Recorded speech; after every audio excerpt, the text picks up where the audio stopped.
নমস্কার বন্ধুরা, ইলমা বেহরোজের লেখা আমি পদ্মজা উপন্যাসের আজ পঞ্চম পর্ব। আপনাদের সাথে আমি রয়েছি দোয়েল। পদ্মজা উপন্যাসের প্রতিটি পর্বকে উপভোগ করতে আমার চ্যানেলটিকে সাবস্ক্রাইব করে পাশে থাকুন। লাহারি ঘর দুভাগ করা হয়েছে চাদরটা নিয়ে। এক পাশের চৌকিতে হেমলতা এবং মোর্শেদ থাকেন, অন্য পাশের চৌকি পদ্মজা, পূর্ণা ও প্রেমার দখলে। লাহারি ঘরের পেছনের দরজা আপাতত প্রধান দরজা হিসেবে ব্যবহৃত হচ্ছে। পেছনে অনেক কচু গাছ ছিল। হেমলতা মোর্শেদকে নিয়ে জায়গা খালি করেছেন। এরপর সেখানে মাটির চুলা তৈরি করা হয়েছে। বড় সড়কে ওঠার জন্য ঝোপঝাড় কেটে সরু করে পথ করা হয়েছে। এতে মোর্শেদের সাহায্য ছিল না। হেমলতা দুই মেয়েকে নিয়ে একাই করেছেন। শুটিং দলে অনেক পুরুষ। পদ্মজাকে ভুলেও তাদের সামনে দিয়ে আসা যাওয়া করতে দেওয়া যাবে না। হেমলতার মাঝে মাঝে ইচ্ছে করে পদ্মজার মুখ পুড়িয়ে দিতে। পরক্ষণেই নিজের উপর ঘৃণা চলে আসে। কি করে নিজের মেয়ের প্রতি এমন মনোভাব আসতে পারে? অথচ পদ্মজার হাতে সূচ ফুটলে হেমলতার মনে হয় নিজের শরীরে আঘাত লেগেছে। কি জন্য এত টান পদ্মজার প্রতি? ভেতরে ভেতরে হেমলতা এই প্রশ্নের উত্তর জানেন, শুধু প্রকাশ পায় না, না জানার ভান করে থাকেন। আম্মা, আজ আমি রাঁধি? পদ্মজার প্রতিদিনের প্রশ্ন। হেমলতা রাঁধতে দিবেন না জানা সত্ত্বেও পদ্মজার প্রতিদিন অনুরোধ থাকে। হেমলতা বিপদ আপদ ছাড়া পদ্মজাকে রান্নাঘরে পাঠান না। সোনার শরীরে মাটির চুলার কালি লাগাতে হেমলতার মায়া লাগে। তিনি হাসেন। পদ্মজা মুগ্ধ হয়ে দেখে। হেমলতার বয়স 36, শ্যামলা চেহারা, দাঁতগুলো ধবধবে সাদা, চোখের মনি অন্যদের তুলনায় বড় আর গাঢ় কালো। চোখ দুটিকে গভীর পুকুর মনে হয়। ছিমছাম গড়ন। পূর্ণা যেন মায়েরই কিশোরী শরীর। তবে তারা তিন বোনই মায়ের মতো চিকন আর লম্বা। আচ্ছা, আজ তুই রাঁধবি? পদ্মজা ভাবেনি অনুমতি পাবে।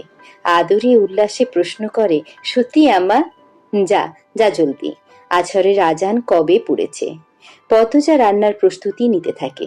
পূর্ণার প্রেমা হিজল গাছের নিচে পাটি বিছিয়ে লুডো খেলছে। প্রেমা বাটপারি করে। এই নিয়ে কিছুক্ষণ পর পর তাদের মাঝে তর্ক হচ্ছে। সকালে বৃষ্টি হয়েছে।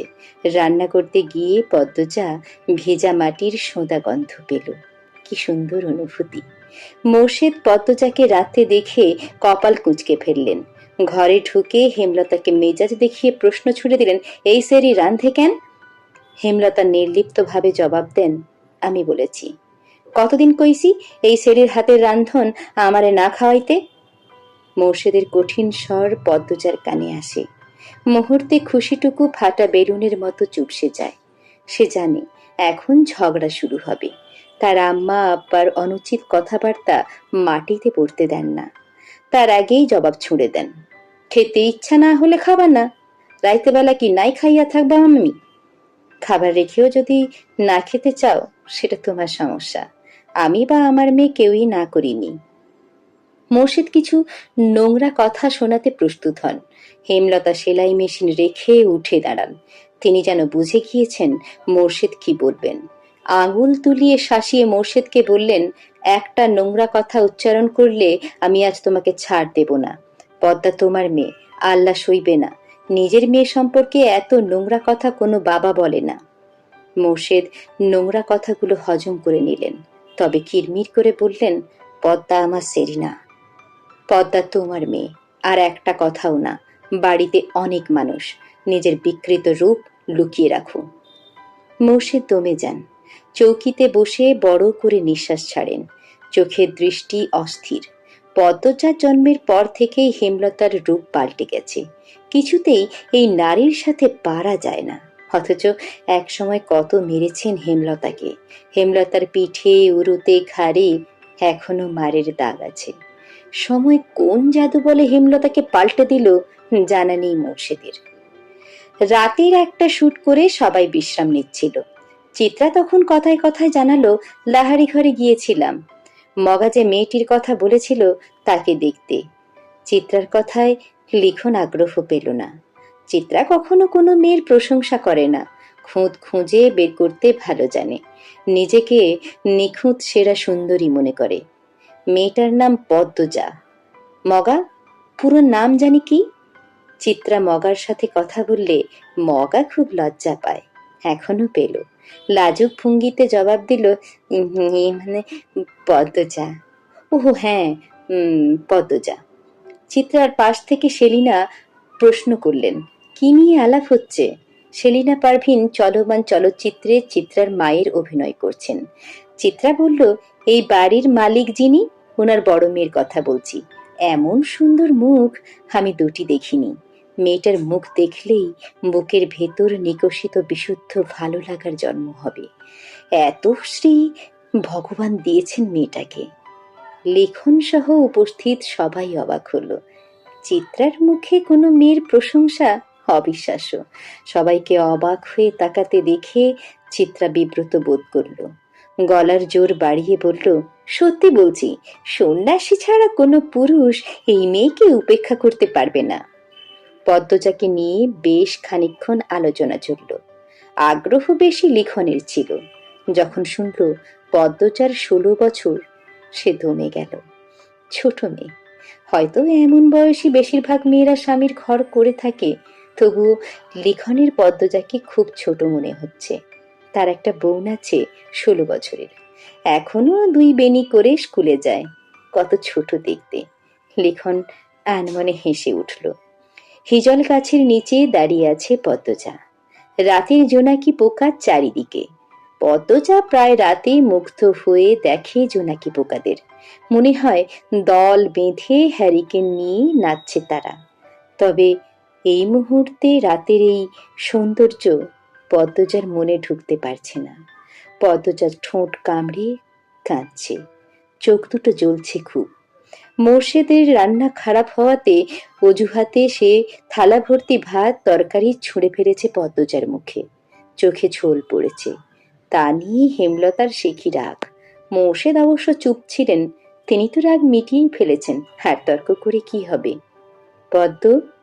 পদ্মজা তাকালো। হেমলতা ভেজা কণ্ঠে প্রশ্ন করলেন, খুব জ্বলছে রে মা? পদ্মজা জবাব দিতে পারলেন না। ঠোঁট ভেঙে কেঁদে উঠল। মা ছাড়া পৃথিবীতে আর কেউ নেই তার। মায়ের আদর ছাড়া কারো আদর পাওয়া হয়নি। সবাই তার দোষ খোঁজে। হেমলতা বুক চিরে দীর্ঘশ্বাস বেরোল। পদ্মজা ছিঁচকাঁদুনে, ছোট থেকেই কাঁদছে, তবুও জল ফুরোয় না, মন শক্ত হয় না। এমন হলে তো চলবে না। পদ্মজার কান্নার বেগ বাড়ল।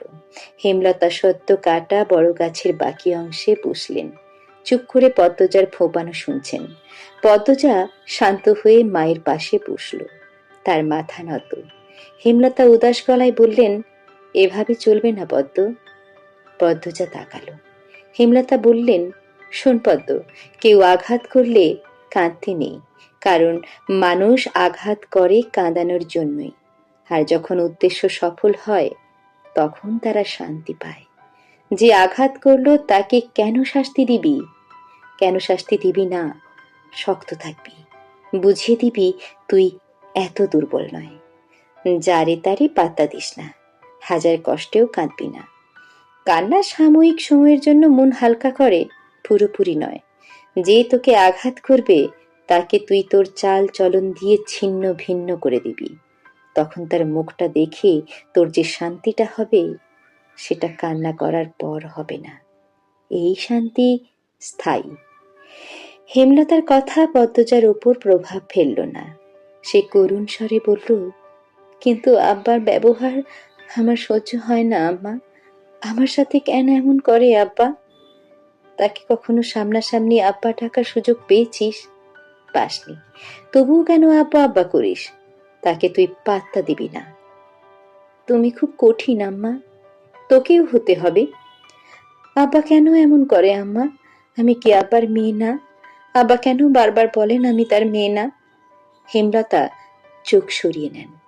পদ্মজা জানে এই জবাব সে পাবে না। দাঁতে দাঁত চেপে কান্না আটকানোর চেষ্টা করে। হেমলতা এক হাতে পদ্মজার মাথায় রাখেন।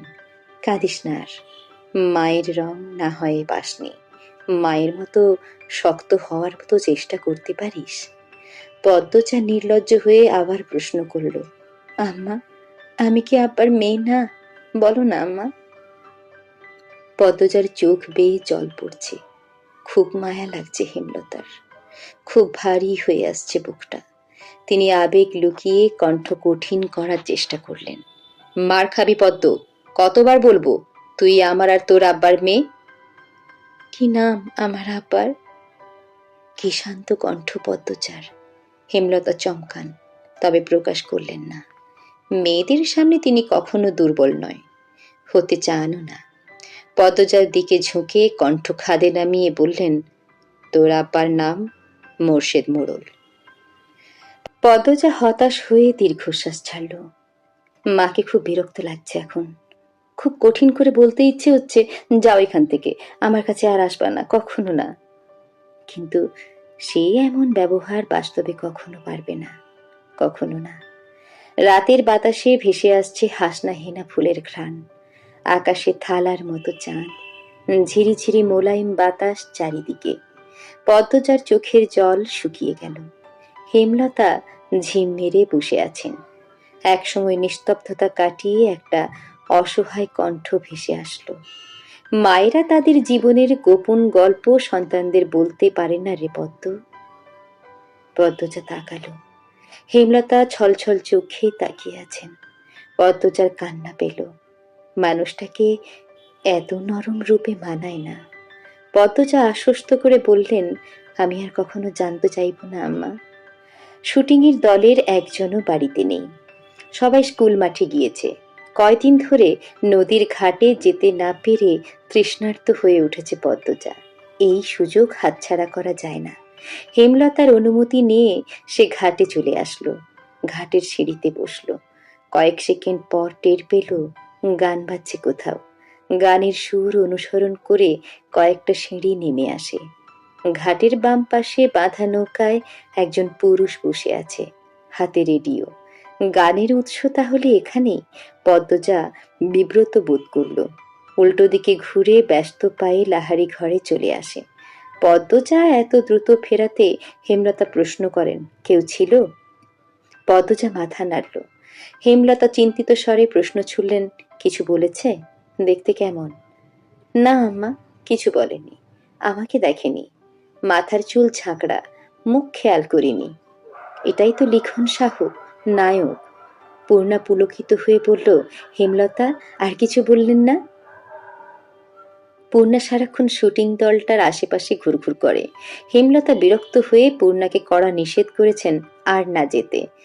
যদি যায় মার একটাও মাটিতে পড়বে না। পূর্ণা ভয় পেয়েছে। কিন্তু লিখন সাহু আর চিত্রা দেবীর জুটিটা এত ভালো লাগে তার যে শুটিং না দেখলে দম বন্ধ লাগে। তাই সে চুপিসারে টিনে একটা ছিদ্র করেছে। হেমলতা সেলাই মেশিন লাহারি ঘরের পিছন বারান্দায় রেখেছেন। সারাক্ষণ সেখানেই থাকেন। সে সময় পূর্ণা ছিদ্র দিয়ে উঁকি দিয়ে শুটিং দেখে। পূর্ণাকে সবসময় দেখতে দেখতে পদ্মজার আগ্রহ জাগল। সে কি উঁকি দিচ্ছে? ঝাঁকড়া চুলের মানুষটা একজন অতি সুন্দরী মেয়েকে কোলে তুলে নিয়েছে। দৃষ্টি মোহময়, প্রেমময় গানের সুরধ্বনি বাড়ি জুড়ে। ক্যামেরা ধরে রেখেছেন কেউ কেউ। গানের শুটিং বোধহয়। পদ্মজা অদ্ভুত অনুভূতি অনুভব করল। লজ্জা পেল, চোখ সরিয়ে নিল।